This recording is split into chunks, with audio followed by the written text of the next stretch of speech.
अस्सलाम वालेकुम एवरीवन, कैसे हैं आप सब। उम्मीद है आप सब ठीक होंगे। मेरे किचन में बनने जा रही है बहुत ही मज़ेदार सी मटन कढ़ाई, जो मेरे घर में बहुत पसंद की जाती है। और मैं आज आपको इसका बहुत ही आसान तरीका बताऊंगी। और ये मैं बताने से पहले आप लोगों से रिक्वेस्ट करती हूँ कि मेरे चैनल को लाइक करें, मेरे वीडियोस को वॉच करें, मेरे चैनल को सब्सक्राइब करें और वीडियो को शेयर करें।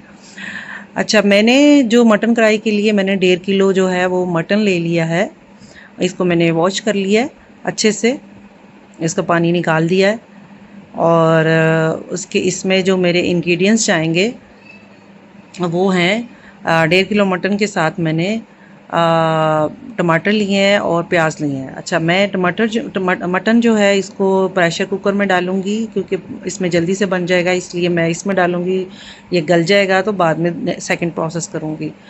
और इसमें मैंने 1.5 किलो जो है वो टमाटर ले लिए हैं। टमाटर को मैंने एक टमाटर को मैंने 2 हिस्सों में चॉप किया है, ताकि जब ये पक जाएं तो इनसे इनका जो छिलका है ये निकालना आसान हो।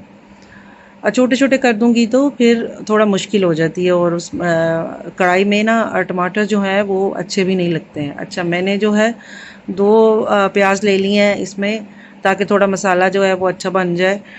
तो जिंजर और जो है गार्लिक है वो मैंने 2 चम्मच जो है वो गार्लिक के लिए हैं, 1 चम्मच मैंने जिंजर का पेस्ट लिया है। इन सबको मैंने पीस लिया है मिक्स करके।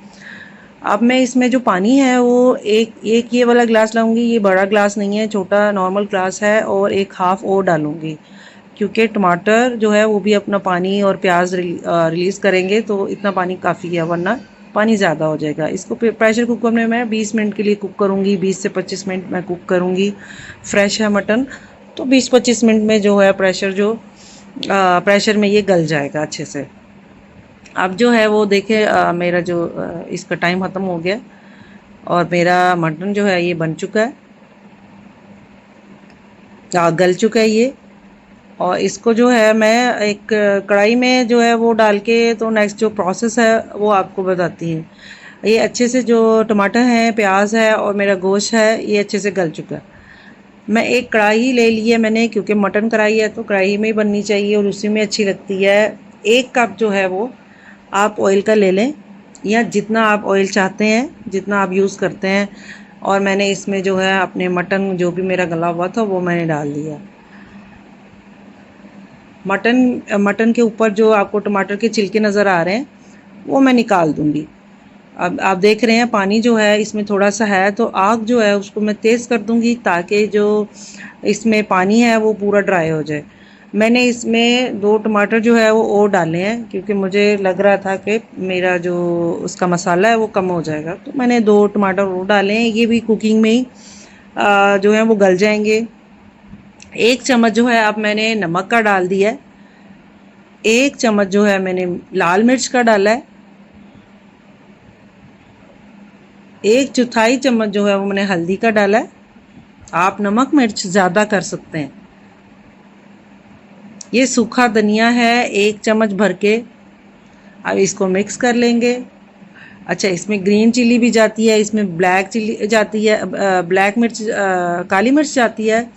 इसमें जो है वो गरम मसाला जाता है, तो इस जो मिर्च जो है वो बराबर हो जाती है, लेकिन आप लोग अपने टेस्ट के लिहाज से कम या ज़्यादा कर सकते हैं। ये मैंने ज़ीरा डाल दिया है, काली मिर्च डाल दिया है, 1 चम्मच मैंने ज़ीरे का लिया है। हाफ जो है टीस्पून जो है वो मैंने काली मिर्च का लिया है। ये मुझे टमाटर के जो जो छिलके नज़र आते जाएंगे वो मैं डिस्कार्ड करती जाऊंगी, निकालती जाऊंगी। अब जो है ये मेरे से स्किप हो गया है। 1 प्याली जो है मैंने बड़ी वाली इसमें दही डाला है भर के। ये वाली प्याली बड़ी वाली प्याली थी, ये मैंने भर के इसमें दही डाली है। और इसको मैं अच्छे से मिक्स करूँगी, और ये साथ साथ भुनता जाएगा। 2 से 3 जो है वो हरी मिर्च डाल दें, हरी मिर्च बाद में भी डलेगी। इसको अच्छे से भून लूँगी मैं, ताकि दही और मेरे जो मसाले जो मैंने बाद में डाले हैं इनका टेस्ट अच्छे से इसमें आ जाए। अच्छा, जो गरम मसाला है, जो मोटे मसाले होते हैं वो इसमें नहीं डलते हैं और अच्छे भी नहीं लगते हैं, तो मैंने मोटी इलायची, काली मिर्च, सिनेमन स्टिक और सूखा धनिया और ज़ीरा, इनको पीस के इनका एक गरम मसाला बनाया। वो जो है वो मैं इसमें डालूंगी 1 से 1.5 चम्मच भर के। और ये गरम मसाला जो है वो मैं डाल रही है। सूखी मेथी, सूखी मेथी थोड़ी सी ले लें, उसको हाथ के ऊपर छोटी छोटी पीस दें, देखिए मसल लें उसको हाथ पे और इसमें डाल दें और दम पे रख दें। देखिए पानी भी इसका खुश्क हो रहा है और ऑयल भी ऊपर आना शुरू हो गया हुआ है।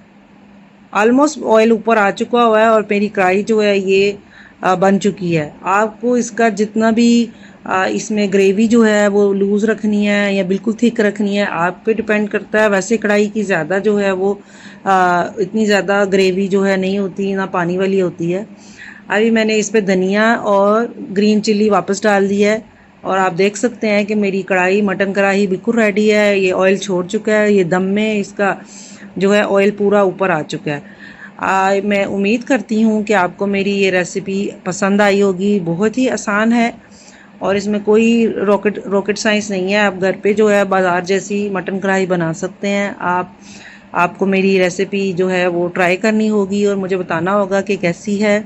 अपनी दुआओं में याद रखें। अल्लाह हाफिज़।